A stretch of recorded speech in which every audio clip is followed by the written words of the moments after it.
नमस्कार दोस्तों, voice of India में आप सभी का स्वागत है। दोस्तों, एक बार फिर हम आपके सामने हैं बिहार चुनाव से संबंधित सारी अपडेट और सारी खबरों को लेकर। दोस्तों, बिहार चुनाव आज संपन्न हुए। आज इसका जो है रिजल्ट आ गया है और हम सभी ने देखा कि कैसे एनडीए ने क्लीन स्वीप किया है महागठबंधन को। और सारे ही लोग जो आकलन लगा रहे थे बिहार चुनाव से संबंधित, जिन कुछ लोगों ने कहा कि आरजेडी सरकार बनाएगी, तो वहीं कुछ लोगों ने कहा कि एनडीए सरकार बना सकती है, लेकिन हो सकता है सीटें कम हो जाएं। लेकिन सभी को दरकिनार करते हुए हमने देखा कि क्या जबरदस्त प्रदर्शन रहा बिहार में बीजेपी का। और बीजेपी जो है सबसे बड़ी पार्टी बन के निकली। जहां एक तरफ सभी का आकलन था कि बीजेपी हो सकता है दूसरी सबसे बड़ी पार्टी या तीसरी सबसे बड़ी पार्टी रहे, लेकिन हम सभी को चौंकाते हुए भारतीय जनता पार्टी का बहुत ही अप्रत्याशित प्रदर्शन रहा इस चुनाव में। और अब देखना बहुत दिलचस्प होगा कि बिहार का मुकुट किसके सर बांधा जाता है। क्या फिर से नीतीश ही होंगे, या क्योंकि बीजेपी के पास अच्छी खासी सीटें हैं और करीब 89 की करीब, जल्दी से सीटों पर चर्चा कर लेते हैं अगर हम एक बार, तो 89 सीटें रही बीजेपी के पाले में। वहीं जेडीयू के खाते में गई 85। आरजेडी का काफी कह सकते हैं कि बड़ा आश्चर्यजनक परिणाम रहा जो है इसके, जहां एक तरफ तो 160 सीटों का दावा करने वाले तेजस्वी महज 25 सीटें जो है जिता पाने में कामयाब रहे। और वहीं एलजेपी रामविलास पासवान, एलजेपी को 19 सीटें मिली हैं। और इंडियन नेशनल कांग्रेस दोस्तों 6 सीटों के साथ बिहार चुनाव उसने अपना खत्म किया। वहीं असदुद्दीन ओवैसी की पार्टी मजलिसे इत्तेहादी मुसलमीन ने 5 सीटें, जो कि सीमांचल के क्षेत्र में, एक बार फिर से अपने दबदबे को कायम रखा। तो आपको बताना चाहेंगे कि 2020 के चुनाव में भी असदुद्दीन ओवैसी ने 5 सीटें सीमांचल के इलाकों में जीती थी। और फिर बाद में वो विधायक आरजेडी में शामिल हो गए, और वो जो विधायक आरजेडी में शामिल हुए वो इस बार एमआईएम के ही उम्मीदवार से दोबारा हार गए। तो ये बड़ा दिलचस्प जो है टक्कर रहा। हालांकि जो ग्राउंड रिपोर्ट्स निकल के आ रही थी वो ये थी कि सीमांचल का जो मुस्लिम वोट बैंक है वो आरजेडी के साथ इंटैक्ट है। वो पिछली बार की तरह ऐसा वोटिंग नहीं होगी। लेकिन हम सभी के सामने परिणाम है, और कुछ वैसे ही परिणाम है जैसे 2020 के चुनाव में हमने देखा था। तो कहीं न कहीं असुद्दीन ओवैसी एक फैक्टर अब बिहार चुनाव में एस्टेब्लिश हो चुका है। और अब पॉलिटिकल पार्टियां इसको जो है नजरअंदाज करके बिहार चुनाव में जाने की गलती नहीं करेंगी फर्दर।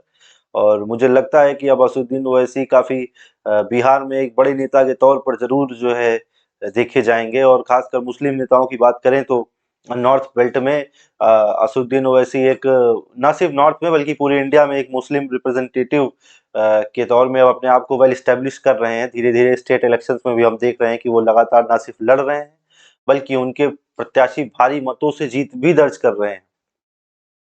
तो कहीं न कहीं जो है एक आरोप लगता रहा कि बी टीम सी टीम होने का, वो सभी को दरकिनार करते हुए एक मेन लाइन पॉलिटिक्स पॉलिटिक्स करते हुए एमआईएम अपने आप को उत्तर भारत, और इस उत्तर भारत की पट्टी में, हिंदी पट्टी इसको कहते हैं, कि इसमें अपने आप को एस्टेब्लिश कर रही है। और ये काफ़ी अच्छा लगा जो है देखकर कि साउथ से आकर एक पार्टी लगातार जो है ऐसा प्रदर्शन उत्तर भारत के किसी राज्य में करे।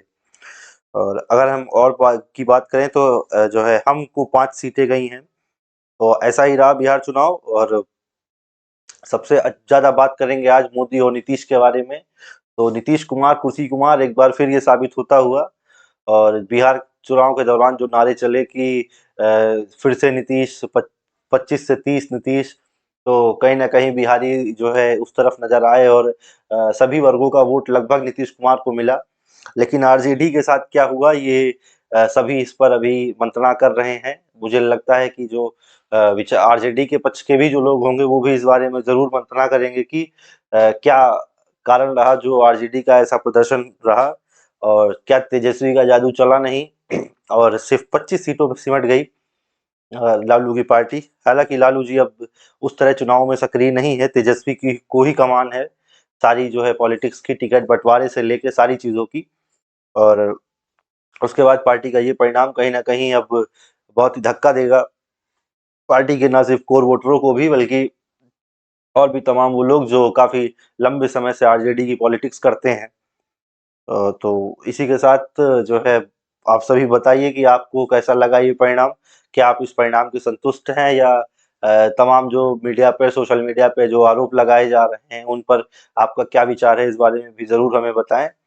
और हालाँकि मैं बहुत बधाई देता हूँ जो है एनडीए को, बीजेपी को, जेडीयू को, उनके कार्यकर्ताओं को, उनके ग्राउंड वर्कर्स को, जिन्होंने जन-जन तक जाके इस संदेश को पहुँचाया और एक बार फिर से नीतीश के लिए काम किया, नीतीश के प्रति लोगों में भरोसा जगाया कि नीतीश ही उनका भविष्य है, नीतीश ही बिहार का भविष्य है। और विकास एक बार फिर से मुझे लगता है कि फिर नीतीश कुमार के माध्यम से बिहार के जन-जन तक पहुँचेगा और लोग इससे लाभान्वित होंगे। और साथ ही मेरी बहुत शुभकामनाएँ हैं आरजेडी और बाकी तमाम दलों के लिए जो अच्छा प्रदर्शन नहीं कर पाए आने वाले चुनाव में, हमारी जो है शुभकामनाएँ हैं उनके लिए। और आप सभी से भी धन्यवाद है और हमारे साथ जुड़ने के लिए। ऐसे ही बरकरार रहें, आगे भी हम ऐसे विषयों पर चर्चा करते रहेंगे। धन्यवाद।